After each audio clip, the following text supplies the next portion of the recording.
have the Japanese. Neither has anyone in their entire empire. Problem 2. We need thousands of code talkers. There aren't enough Navajo people. Johnston. There are 50,000 Navajo. About 3,600 are men aged 18 to 30. That's more than enough. Jones, but can they pass Marine training? Johnston. Sir, these men herd sheep across 40 miles of desert. They track animals in terrain where you can't see 10 feet. They navigate by stars. I think they can handle an obstacle course. Problem 3. The Navajo don't have words for military terms. How do you say tank, or fighter plane, or grenade in a language from an agrarian society? Johnston, you create them. Use metaphors. A tank is a tortoise slow, hard shell. A fighter plane is a hummingbird, fast, agile, its basic substitution. Jones leans back, and when the Japanese capture one Navajo speaker, they'll torture him and get your whole system. Johnston, they won't break him, because the code isn't written down.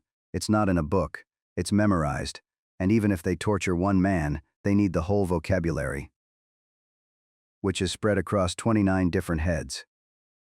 You'd need to capture and break every single code talker to reconstruct the system. Problem 4. The Navajo themselves are banned from military service. The U.S. government officially classifies Native Americans as foreign nationals who can't be trusted with military intelligence. Johnston. So change the law. Jones, that's not how. Johnston. You're telling me we can build an atomic bomb in secret, but we can't change a recruitment policy? Silence.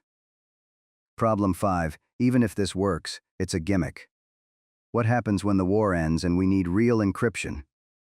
Johnston stands up. With all due respect, Colonel, when the Japanese are reading your real encryption before you even finish transmitting it, maybe it's time to try the gimmick. He walks out. The room sits in silence for 30 seconds. Finally, Jones says, "That was either the stupidest thing I've ever heard, or the smartest. Someone get me 4 Navajo speakers. We're going to test this." May 10, 1942. Camp Elliott, California. 29 Navajo recruits, average age 19, step off a bus into Marine Corps boot camp hell. They've just volunteered for what the recruitment officer vaguely called special communications work. They don't know they're about to create the most important military code in American history. First, they go through the same brutal Marine Corps training as every other recruit. No special treatment. No your special operations privileges. Drill Sergeant Thomas H. Waters screams at them the same way he screams at everyone else. They run the same obstacle courses. They do the same rifle drills. They get the same 4 a.m. wake-up calls. But there's one difference. Every other recruit gets 6 hours of sleep. The Navajo recruits get 3. Because after regular training ends at 10 p.m., they're taken to a classified bunker, where they start building something the world has never seen. The mission: create a complete military code based on Navajo. That means 1. Vocabulary. New Navajo words for military equipment that didn't exist in Navajo culture. 2. Alphabet. A phonetic system to spell out English words letter by letter. 3. Code structure. Multiple terms for the same object to prevent pattern recognition. 4. Speed. Transmission faster than any encryption machine. They have 90 days. Here's the brilliant part. For military vocabulary, they don't invent random words. They use metaphorical substitution based on animal behavior. Tank, che daga hi tortoise. Hard shell, moves slowly, nearly impossible to flip over. Fighter plane, Dahi-ti-hai. Hummingbird, fast, agile, can hover and strike suddenly. Bomber, J-show buzzard, flies high, circles prey, drops from above. Battleship, Loso whale, massive, powerful, dominates its environment. Submarine, Besh low iron fish. Underwater, metal, silent predator. Grenade, Nimasi potato. Round, thrown by hand, explodes. It's not just clever, it's genius. Because if the Japanese intercept a message and hear tortoise, hummingbird, whale, they'll think it's about a zoo. But it gets better. To prevent pattern recognition, they create multiple words for common terms. Fighter plane could be Dahi-ti-hai, hummingbird, J-show buzzard, Sanasi swallow. All three mean fighter plane. You rotate them randomly during transmission. Japanese code breakers look for repetition. If you say fighter plane 50 times, they'll spot the pattern, even if they don't know what it means.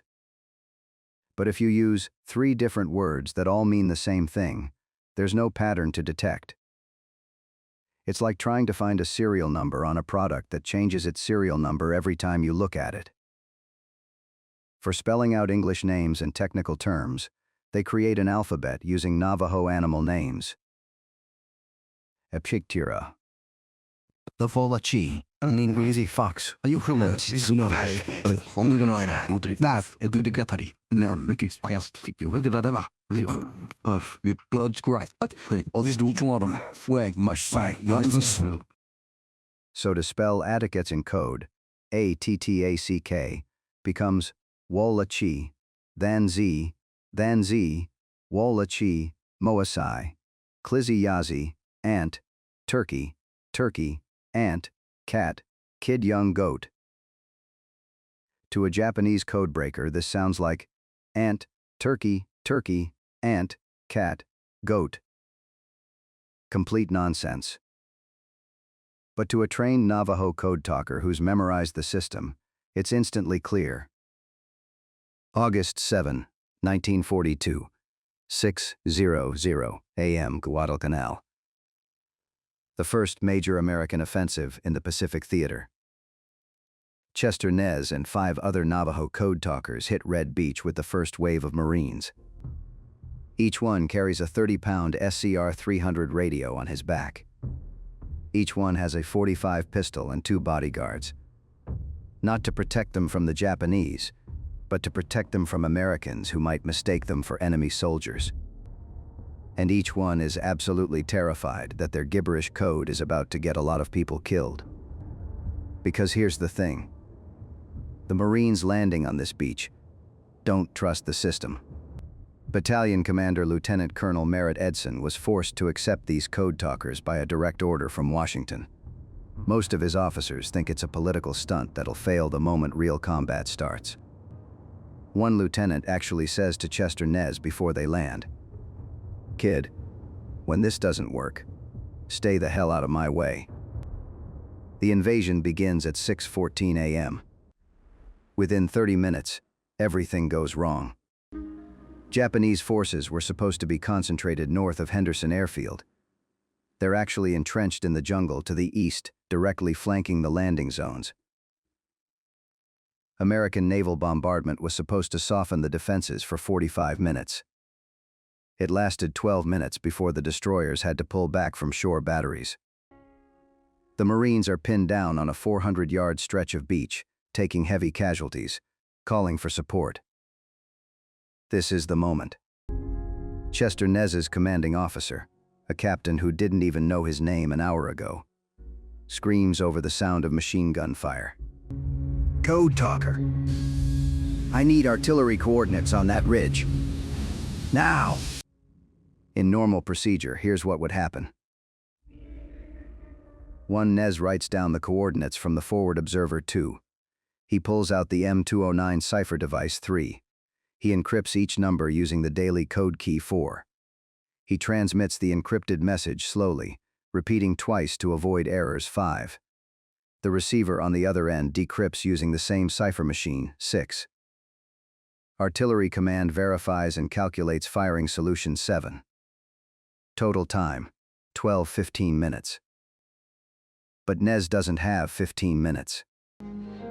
The Japanese machine gun nest on that ridge is cutting down Marines at a rate of 6 men per minute. So Nez does something the Marine Corps has never seen on a battlefield. He grabs the radio. He doesn't encrypt anything. He just speaks. Daibashida moasakan shush. Bidzayakan shushkan. Wolachikan lin shush. He's calling out grid coordinates in Navajo. No encryption device. No codebook. No delay. Just raw, instant translation. Coordinates 127-443. Enemy machine gun nest, 400 yards east of red smoke. Request immediate artillery strike.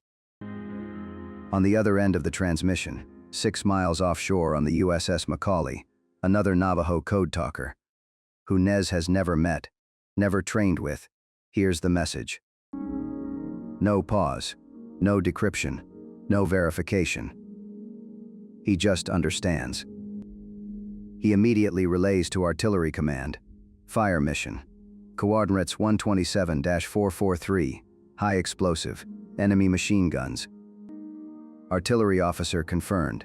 Time on target, 90 seconds. From the moment Nez pressed the transmit button to the moment artillery shells are flying, 2 minutes 40 seconds. The shells land exactly where Nez called them. The Japanese position is obliterated. The Marines around Nez stare at him like he just performed magic. One sergeant literally says, "What the hell was that?" Nez, "That was Navajo, sir." Sergeant, "I don't care if it was Martian. Do it again." And he does. Over the next 3 hours, Nez and the other 5 code talkers transmit over 200 messages. Troop movements, artillery coordinates, air support requests, enemy positions, casualty reports, supply status, tactical updates. 0 errors, 0 delays, 0 broken codes. Meanwhile, 400 miles away in Rabaul, Japanese intelligence officers are intercepting every transmission. They record them, they analyze them, they play them at half speed, double speed, backward. They compare the audio to every language database in the Imperial Archives. Chinese dialects, Korean, Filipino, Indonesian, various tribal languages from occupied territories. Nothing matches. One Japanese officer writes in his classified report, "We have intercepted a new American code. It does not match any known cipher system. It appears to be a spoken code, not mechanical. The phonetics do not correspond to any language in our database. We cannot determine if this is a newly constructed artificial language, b. a regional dialect from an unknown area, c. a complex substitution cipher disguised as speech, d. multiple codes layered on top of each other. We have assigned our top 6 cryptanalysts to this problem. Current progress.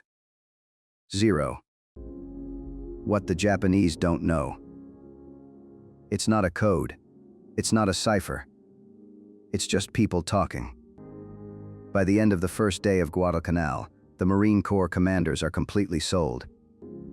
Colonel Edson, the same officer who called the Code Talkers a political stunt, personally requests 20 more Code Talkers for his battalion. But the real test comes 3 years later. Iwo Jima, February 19, 1945. The bloodiest, most strategically critical battle of the Pacific War.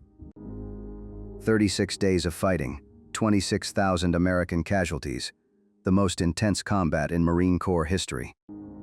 13 Navajo Code Talkers are assigned to the invasion.